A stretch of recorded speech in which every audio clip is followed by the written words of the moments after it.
So the performance targets that we have set for our first generation of eVTOL aircraft, which we call CityAirbus, is something that we consider a starting point.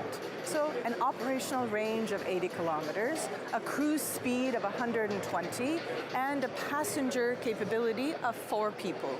So when we're thinking about general passenger transport, and this means for us scheduled services. So a typical would be airport to city center, downtown scheduled service.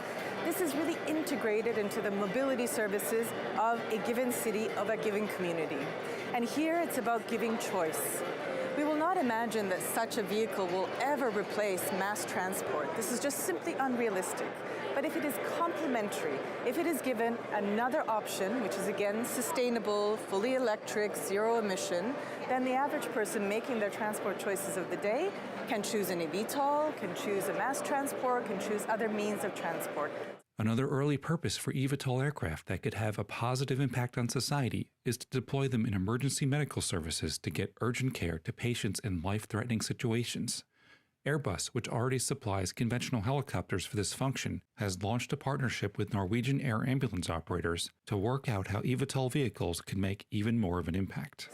We see our eVTOLs as a complementary addition to this service. So a helicopter with incredible capability and versatility for range and payload, paired with an eVTOL, which is delivering shorter missions, different mission profiles, and the combination really makes an impact into saving lives and improving the rescue chain.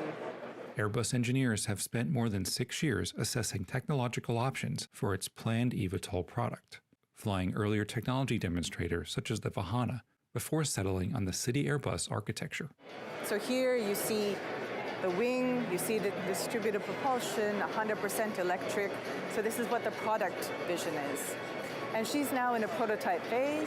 First flight is scheduled to be next year, and then we go on to certification and serial production from there on.